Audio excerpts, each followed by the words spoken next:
மட்டுமல்ல, கடந்த வாரம் அமெரிக்க திருநாட்டிற்கே சென்று உலக அரங்கில் வாழும் தமிழர்களை தன் தமிழால் கட்டி போட்டு அமெரிக்கா வரை தமிழ் வளர்ச்சி பணிகளை. நன்றிமா, போதுமா, போதும், நேரம் கம்மியா இருக்கு. நன்றி. பெரியோர்களே,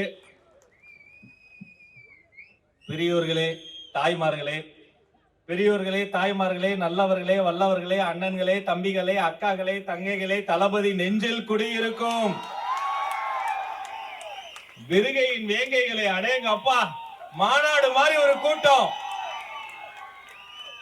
நினைத்து பார்க்கிறேன், கொஞ்ச நாளைக்கு முன்னாடி ஒரு நடிகர் சொன்னாரு, டிரைவர் பையெல்லாம் நீங்க எம்எல்ஏ ஆக்குவீங்களா? கொறடாவாகவே மாட்டி விட்டோம். அன்பு தம்பி சபரிநாதன் அவர்களே, அவரு கொறடானா சட்டமன்றத்துல நாங்கெல்லாம் வரோம் பாருங்க, ஆன் டைம் வரலன்னா 5 கால் பாருங்க, எங்க இருக்கீங்க, ஏன் வரல, வா உக்காரு, எல்லாத்தையும் இது பேசு, இது பேசக்கூடாது, அது பண்ணு, இது பண்ணக்கூடாது.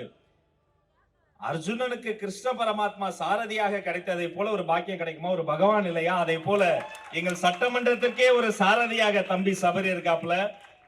அவருடைய தொகுதி இது, அவருடைய மண் இது. மிக சிறப்பான ஒரு ஏற்பாடு. அவருக்கு பலம் சேர்க்கிற வகையில அனைத்து வேன் உரிமையாளர்களினுடைய சங்கமாக இருக்கட்டும், தொழிற்சங்கமாக இருக்கட்டும், பல்வேறு வகையான சங்கங்களிலும் கட்டி ஆண்டு இருக்கக்கூடிய ஒரு மூத்த ஒரு தோழர் அன்பு அண்ணன் கமலக்கண்ணன் அவர்களுக்கும் அவர் சார்ந்த ஒருங்கிணைப்பாளர்கள். இந்த பூமிக்கு ஒரு புவியீர்ப்பு விசை இருக்கு, என்ன போட்டாலும் திரும்ப ஓடி வந்து இங்க ஒட்டிக்கும். எங்க தலைவருக்கு ஒரு புவியீர்ப்பு விசை இருக்கு, எல்லா கட்சியில இருந்தும் அவர்கிட்ட ஓடி வந்து நல்ல தலைமைனா அது இவர் தான் வந்துருவாங்க.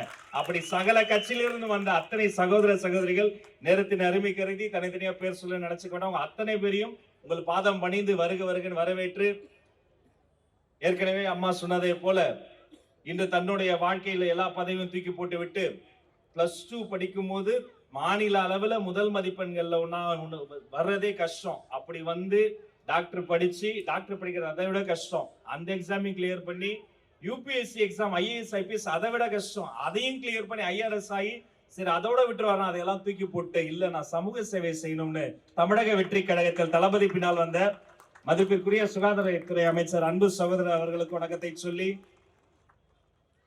இன்னைக்கு நாங்கெல்லாம் இங்க இருக்கிறோம்னா ஒரு சின்ன மேடையில ஒரு 5 நிமிஷம் பேசுற ஒரு பையனை அடையாளம் கண்டு, என்ன இந்த பையன் நல்லா பேசுறான், இவனுக்கு இன்னொரு வாய்ப்பு கொடுக்க போனோம், 10 மேடையில் 10 நிமிடம் பேச விட்டதோடு தளபதி முன்னால் எடுத்து போய் சென்று இவர் திறமைசாலி, இவருக்கு வாய்ப்பு கொடுங்கள் என்று சொல்கிற தாயுளம் கொண்ட மாபெரும் மனிதர் மாண்புமிகு அமைச்சர் போற்றுதலுக்குரிய பொதுச் செயலாளர் என் ஆனந்த் அவர்களை இன்னும் சில மணி நேரத்துல அவருடைய பிறந்த தினம். 100 ஆண்டு காலம் வாழணும்னா, நீ நோய் நொடி இல்லாம வாழணும்னா, தளபதியினுடைய மனசுல இருக்கிற மாதிரி அவர் நினைப்பதையே நடத்தி முடிக்கக்கூடிய சாகசக்காரர். இதே மாதிரி சிரிச்சுக்கிட்டு இருக்கணும். ஆனா என்ன ஒண்ணு, இன்னும் கொஞ்ச நேரத்துல ஆரம்பிக்கும். அடுத்த 36 மணி நேரத்துக்கு ஒரு 30 கேக் வெட்டிக்கிட்டே இருப்பார். அவ்வளவு அன்பு, பாசம், நேசம். அவரையும் வணங்கி, இன்னைக்கு இவ்வளவு பெரிய கூட்டம் நடக்குதுன்னு சொன்னா மாவட்ட கழக செயலாளர் மட்டுமா? அவர் கூட இருக்கிறது யாரு? வட்ட செயலாளர்கள், அணி பிரமுகர்கள், சகல அணியை சார்ந்தவங்க அத்தனை பேருக்கும் வாழ்த்துக்களையும் சொல்லி ரொம்ப நேரம் நான் எடுத்துக்க விரும்பல. உள்ள நுழையும் போதே இதே விருகம்பாக்கத்துல எத்தனை தொல்லைகளை நம்ம சந்திச்சிருக்கிறோம். ஓட்டு கேட்டு போகணும்னு ஆசைப்படுவான் என் தம்பி, விட மாட்டாங்க, அவ்வளவு தொல்லை தருவாங்க. ஒரு கொடியை தூக்கிட்டு நம்மளால போக முடிச்சதா? நாம பட்ட நான் அறிவேன். ஏன்னா என்னுடைய வீடு இதே விருகம்பாக்கம் கோட்ரஸ்ல தான் இருக்குது. நாங்க பட்ட படிகளுக்கு தான் தெரியும். ஆனா இன்னைக்கு பாக்குறேன், அப்படி உள்ள நுழையும் போது இரட்டை போர் யானையோடு பட்டோலை வீசி பறந்து கொண்டிருக்கிறது வெற்றி கொடி. அது தமிழக வெற்றி கழகத்தின் கொடி. அத சொல்றதா? உள்ள நுழையும் போது நான் இங்கே இருந்தாலும் எந்த இடம் எனக்கு தெரியாது, எல்லாமே சின்ன சின்ன இடமா இருக்கும்.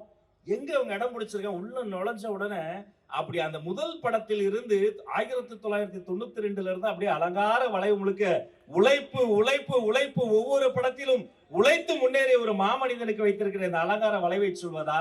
அலைகடல் என திரண்டு வந்திருக்கிற இந்த கூட்டத்தை சொல்வதா? நாம இந்த தோழர்கள் வருவது மட்டுமல்ல, ஒரு வேலை நாள்ல ₹1 கொடுக்காம இத்தனை சிங்க பெண்கள் கூடி வந்திருக்கிறீர்களே, தாய்மார்கள், தங்கங்கள், உங்களை சொல்வதா? மேல எத்தனை நலத்திட்ட உதவிங்க, எத்தனை மோதிரம் போட்டீங்க?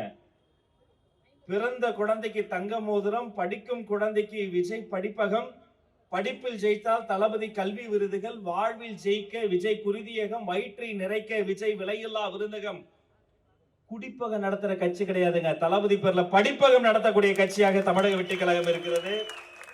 அந்த வரிசையில இங்கேயும் மோதிரம் போட்டிருக்கீங்க. நான்லாம் கொஞ்சம் சீக்கிரமா பிறந்துட்டேன். கொஞ்சம் லேட்டா பிறந்திருந்தா பொதுச் செயலாளர் எனக்கும் தங்க மோதிரம் போட்டிருப்பாரு. என் சிஸ்டர்ஸ்கள் சொல்லியிருக்கேன், ராசியான கையால மோதிரம் வாங்கியிருக்கீங்கம்மா, நல்லா இருக்குமா அந்த குழந்தை, நல்லா இருக்கும். ஏன்னா மொத்த வாழ்க்கையும் பொது தொண்டுக்காக அர்ப்பணித்து விட்டோம். நான் பல முறை கேட்டிருக்கிறேன், அண்ணனை பார்க்கும்போது ஓயாம ஓடுவாரு, உழைப்பாரு, வேர்வை சிந்தி உழைக்கிறத பார்த்திருக்கிறோம். கோயம்புத்தூர்ல அந்த பாகமோகல் மாநாடப்ப அப்படி எகிரி குதிக்கும் போது ஒரு இரும்பு கம்பி குத்தி ரத்தம் கொட்டுது. அவர் ஒயிட் அண்ட் ஒயிட்ல வேற இருப்பாரு. அந்த வெள்ளை பேண்ட்ல அப்படியே ரத்தம் கொட்டுது. வாங்கின ஹாஸ்பிட்டல் போலான்றோம். தளபதி எப்ப வேணா விமான நிலையம் வந்துருவாரு. அங்க வேற கூட்டம் அதிகமாயிருச்சுன்றாங்க. அடுத்து 11 மணி நேரம் வெறும் கர்ச்சீஃபை கட்டி கொண்டு ஓடி ஓடி உழைத்து தளபதியை நல்லபடியாக சென்னைக்கு அனுப்பி விட்டுதான் மருத்துவமனைக்கு வந்தார் அந்த மனிதர். பொது தொண்டு நீங்க பார்த்திருப்பீங்க. பனையூர்ல எத்தனை வாட்டி கடுமையான கூட்டம் வந்துடும். 500 பேரும் வாங்க, அங்க போய் பார்த்தா 15,000 பேர் வந்துருவாங்க. அப்பெல்லாம் பல முறை எதிர்கட்சியா இருக்கும்போது நாங்கெல்லாம் போன் பண்ணி கெஞ்சுவோம், சார் கொஞ்சம் வந்து உதவி பண்ணுங்க சார், கொஞ்சம் ஹெல்ப் பண்ணுங்க சார். இதோ உடனே வருவாங்க அப்படின்னு எதிர்பார்ப்போம், வரமாட்டாங்க. அதுக்கு மேல இருக்கிறவங்க கொடுத்த அழுத்தம். ஆனா அதே பனையூர்ல எத்தனை பேர் வந்தாலும் எல்லாரையும் இலை விரிச்சு, வாழை இலை விரிச்சு அவங்கள சாப்பிட வச்சு, எல்லாரும் சாப்பிட்டு முடித்த பிறகு அந்த பேப்பர்லாம் ரோல் பண்ணி எடுத்துட்டு எல்லாரையும் வீட்டுக்கு அனுப்பி விட்ட பிறகுதான் தன்னுடைய உணவில் கை வைக்கக்கூடிய மனிதர் எங்களுடைய பொதுச் செயலாளர். இதை பார்த்து நாங்க கத்துக்கிறோம். அவர் அப்படி பண்ணும்போது நாங்க என்ன பண்ணுவோம், சபரியும் இறங்கிடுவாரு. எல்லா மாவட்டத்துல அப்புனா எல்லாரும் பூக்கடை குமார் எல்லாரும் வந்துருவாங்க. எல்லாரும் அவர் வேலை செய்யும்போது நாங்க சும்மா இருக்க முடியுமா? ஈஸியா சார் வந்து ஒரு பாட்டில் வைப்பாரு, வாட்டர் பாட்டில் வைப்போம், ஸ்வீட் வைப்போம், நாங்க சாம்பார் ஊத்துவோம். எல்லாரும் வந்து மத்தவங்க எல்லாம் சாப்பிட்ட பிறகுதான் நாங்க சாப்பிடுவோம். ஏங்க 2 வாரம் முன்னாடி பனையூர்ல மாற்று கட்சியில இருந்து சேர ஒரு தலைவர் வந்திருந்தாரு. அவரை உட்கார வச்சுட்டு மாண்புமிகு அமைச்சர் நான் ஏஞ்சி நின்னுக்கிட்டோம். ஆனா நீ உட்காருனான்னு அவர் சொல்றாரு, 40 வருஷம் ஒரு கட்சியில இருந்த தம்பி, நான் வரும்போது நகர ஒன்றிய கூட அவங்க இடத்தை விட்டு தர மாட்டாங்க. ஒரு அமைச்சர்கள் நீங்க எழுந்து என்ன ஒரு சாதாரண தொண்டனை உட்கார வைக்கிறீங்களே, டிவிக்கு மாதிரி ஒரு கட்சி உலகத்துல கிடையாதுன்னு சொன்னாருங்க. அப்படி எங்களை ட்ரைனிங் கொடுத்து ஆளாக்கி அழகு பார்ப்பவர் எங்களுடைய பொதுச் செயலாளர். இங்க பாருங்க, என்னப்பா யானையவே கொண்டு வந்துட்டீங்க. இரட்டை போர் யானைகளும் இந்த அரங்கத்திலே இருக்கு. அந்த இரட்டை போர் யானைகளும் தமிழக வெற்றி கழகத்தினுடைய இந்த மஞ்சள் சிவப்பு கொடியும் தன்னலம் கருதாது உழைக்கக்கூடிய தன்னார்வம் மிக்க இந்த தம்பிகளும் ஒரு சொல் சொன்னா போதும் அப்படி கட்டுப்பட்டு அலைகடலான வந்து நிற்கக்கூடிய இந்த சிங்க பெண்களும், மேடைதோறும் நடைபெறக்கூடிய இந்த நலத்திட்ட உதவிகளும், தங்க மோதிரம் மட்டும் கிடையாதுங்க. நம்ம பகுதிக்கு ரொம்ப தேவையான தெரியுமா, சின்ன சின்ன சந்தா இருக்கு. ஒரு ஆபத்துக்கு, ஒரு அவசரத்துக்கு ஒரு ஆம்புலன்ஸ் போன் பண்ணா வராது. என்னுடைய அப்பா, அவருக்கு ஒரு நாள் மாரடைப்பு, விடிஞ்சா சேலத்துல தமிழக வெற்றி கழகத்துக்கு முதல் மாநாட்டுக்கான பயிற்சி பட்டறைக்கு நான் போனோம். தவிச்சு போயிட்டேன்.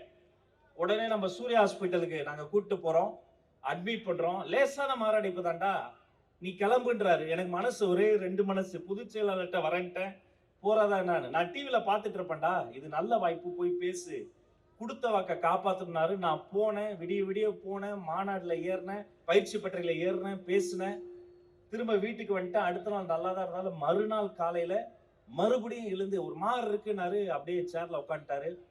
10 போன் அடிச்ச ஆம்புலன்ஸுக்கு, ரூட்டு சொல்ல முடியல, சந்து சின்ன சின்ன சந்து. அப்புறம் பெரும் பாடுபட்டு மருத்துவமனை கொண்டு போனோம். அப்பா இன்னைக்கு என்னோட இல்ல. ஆனா அப்படி ஒரு விஷயம் நடந்துடக்கூடாதுன்னு நினைச்சுக்கிட்டே இருந்தேன். இந்த மேடையில் வைத்து நம்ம பகுதிக்காக இலவச ஆம்புலன்ஸை கொடுத்தீங்களே, உங்களை கையெடுத்து கும்பிடுகிறேன். எத்தனை உயிர்கள் இதுல காப்பாற்றப்படும். இதுதாங்க தமிழக வெற்றி கழகம். எங்களுக்குள்ள எந்த போட்டி பொறாமையும் இருக்காது, எங்களுக்குள்ள எந்த பங்காளி சண்டையும் இருக்காது. ஒரே ஒரு போட்டி, யாரு நல்லது பண்றது, நலத்திட்டம் பண்றதுல போட்டி போடுவோமே தவிர பொறாமையில் போட்டி போடாத ஒரு சூரிய வம்சம் படம் பாக்குற மாதிரி ஒரு குடும்பம் இருக்குன்னா அது இந்த மேடை தான். இதை பார்த்தாலே தெரியும்.